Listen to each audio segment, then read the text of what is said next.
How many times have we made decisions and after you're like, oh, I knew that I should have just done that. Why did I go with that decision?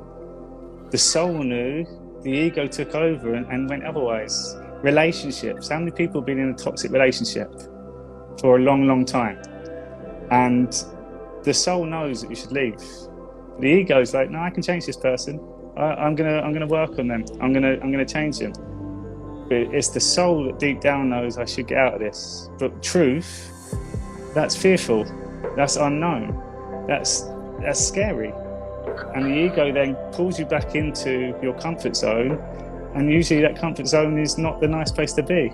They've just got this inbuilt, I don't know what's going on in me. I go to the doctor tells me what's going on in me, and I accept whatever the doctor says. Because of that attitude, guess what? A doctor can tell you you've got something, and guess what? You end up getting it. And again, anyone who doubts that, I say the same thing every time. Placebo medicine. We all know what that is, and we all accept that, and we all can find thousands of examples of what placebo medicine is. That was another thing that I've really needed these conversations, and since we connected with James, I can't have these conversations with certain people because we call them naysayers. They will say things, like James said, from an emotional place, from usually a place of love, which holds you back. And there's a book by Grant Cardone, Be Obsessed or Be Average. He talks about it. He said his mum he used to speak to all the time. He's like, Mum, I'm going to quit my job, I'm going to set up a business. Mum, I'm going to move to California. Mum, I'm going to invest in a property. And her mum at the end was like, why would you go to California? It's so dangerous. Your dad invested in property and look what it did to him. And why are you leaving your job? You've got such a secure one.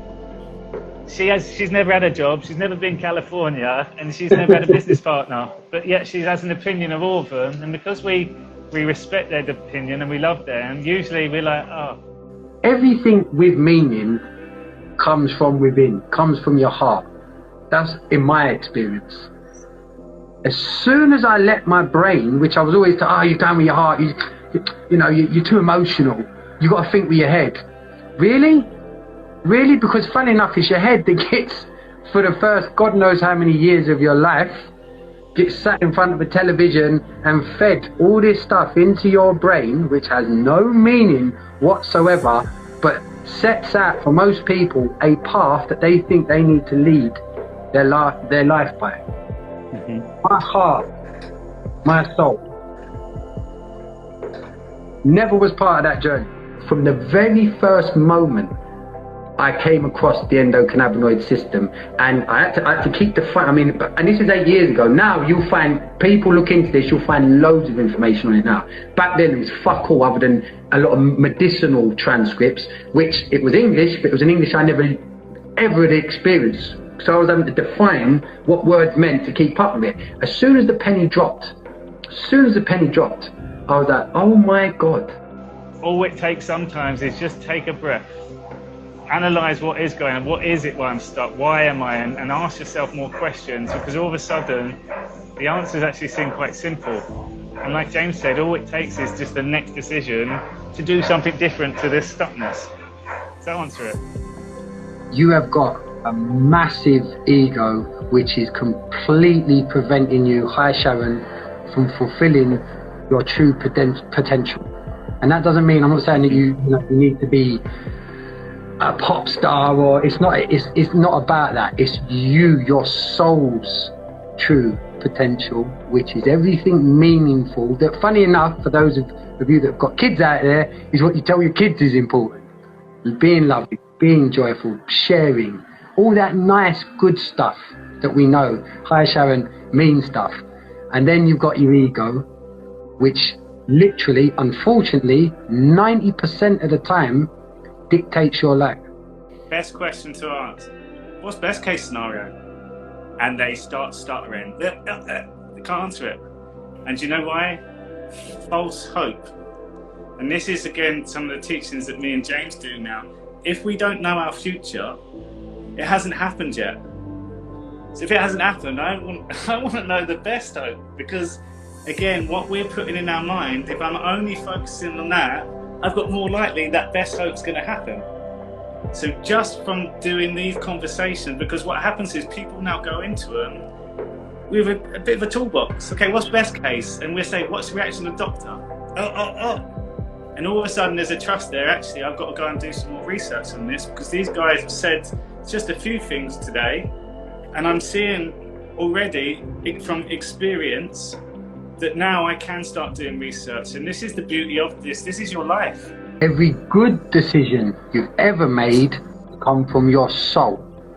It's not a perspective, it's your soul. The ego is a perspective because it's not actually real. It's fiction. Often we don't even own it. Me, I don't even own my ego. I'm still trying to unravel and find out where it's come from. And that's something that needs to change. It's fearful. We don't know how to. We don't know what that is. We do know, but we know it's going to be hard work. We do know there's going to be confrontation. We know that we're going to have difficult conversations. That's scary. But within all this scary part, right now I'm getting worried. But again, there's an alternative. What happens if you just did that thing that you wanted? What would the outcome be then? And let's focus on our attention on that part. What a coach does is allows you to bring out these things again, get you to really sit with it, and then give you that helping hand. Go on, you're good. If it feels right for you, I've got your back. And sometimes it's just that confirmation that we need to move us forward. And this is why you can't do it on your own. I really believe that you need people to be able to, first of all, say this stuff, then look from different perspectives, and then allow you to be like, actually, I like that idea, let's go with it. And guess what? You can change. If it doesn't work, you can change and go a different direction. But making that change is the most important thing. And knowing that you can do it and someone supporting you, that's the key part. When someone argues with your thoughts, they can disagree with and they got a different opinion. But no one can argue with how you felt. That made me feel horrendous. No, it didn't. Yes, it did. I felt terrible. Like, you can't argue with that. But when I think, no, that's not this, someone else can argue with it. And that's that bit saying true to yourself, is that when you felt something, you've had an experience, no one can take that away from you.